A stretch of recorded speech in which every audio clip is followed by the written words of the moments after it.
So, let me make sure it's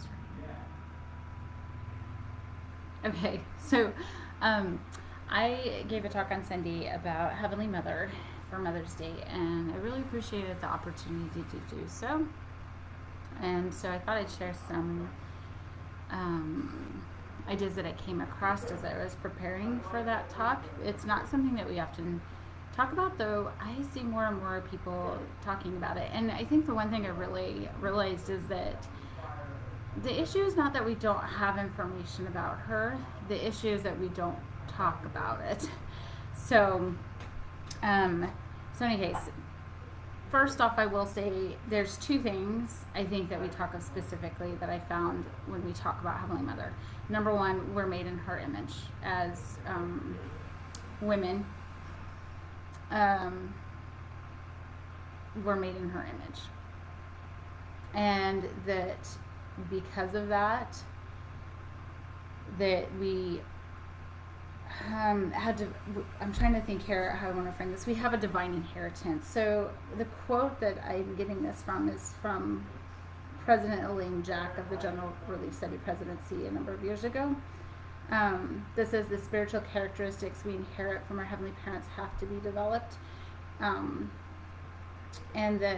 then Susa Young Gates, who is Brigham Young's daughter, says, I possess an embryo, all that made Mother Eve as well as our Heavenly Mother, good, gracious, and divine. So the idea that we become like her. And I don't think either of those things are new. Again, I feel like we actually have a lot of information about Heavenly Mother, but we just don't talk about it. So these two things I think are important. We're made in her image, and we possess an embryo. I like that idea. All that we need to become like her.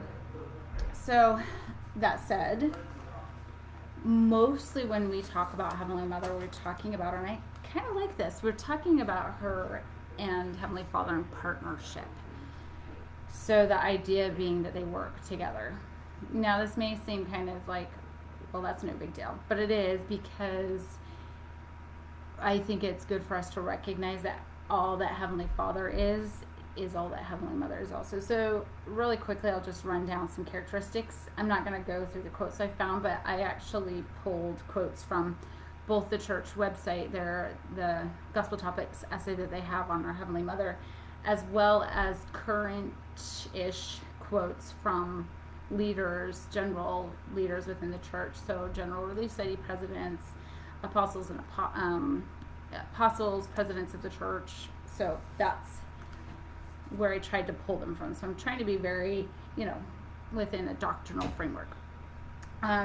If anybody wants information about where I got these, just let me know. But you can honestly go to the church website and look up Heavenly Mother. There's a Gospel Topics essay, and it has a list of a bunch of different resources to look through. So, number one, co-creator.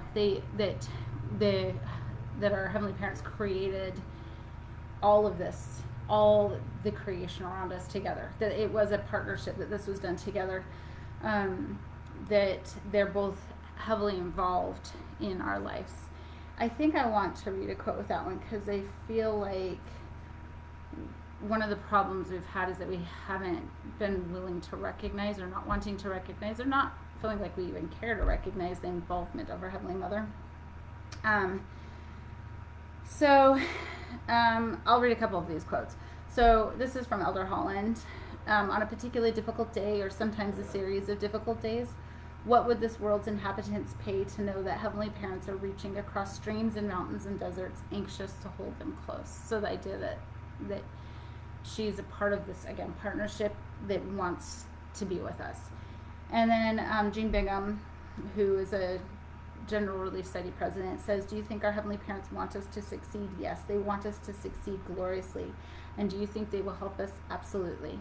Again, the idea that Heavenly Mother is actually a part of this partnership, that she also is wanting to help us, and is going to help us, actually. So that, I think, is important. I talked about the partnership. I actually think the idea of partnership is very important. It's mostly the framework that we are given when we speak of our Heavenly Mother. I don't have a problem with that.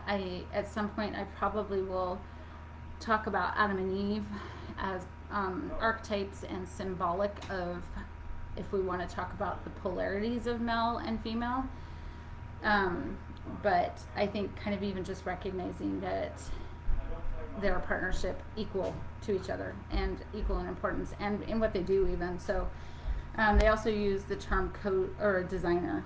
They design the plan together. That's from President Ballard.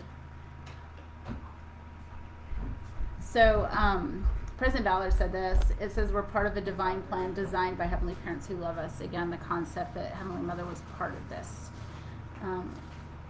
So I think those are the main honest points that I pulled out when I was looking for how our leaders have spoken about Heavenly Mother. So really, if you kind of even, I think something that's helpful for me where I'm at is when we talk about the plan of salvation, or when we talk about the council in heaven, or even, how Heavenly Father is involved in our life today, that I think given what I've read from various,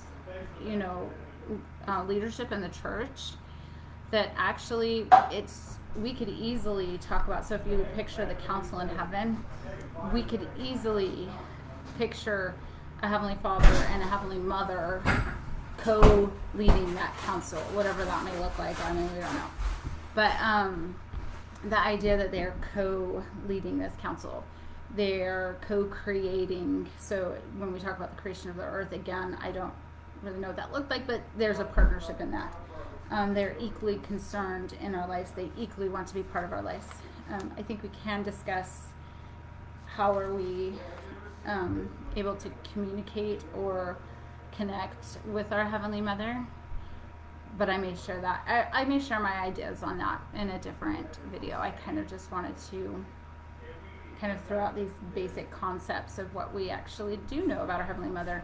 I have found that once I start actually thinking and giving myself permission to talk about our Heavenly Mother, that I am able to see more of her in the scriptures and day-to-day life. But again, that's something I probably will discuss later. And I really am trying, especially with this concept, to stay within a doctrinal framework. So I am trying to pull information from spaces that have been like from leadership, I guess. But on another note, I say that I'm very welcome to people exploring this in whatever way they feel like they need to. So that's it.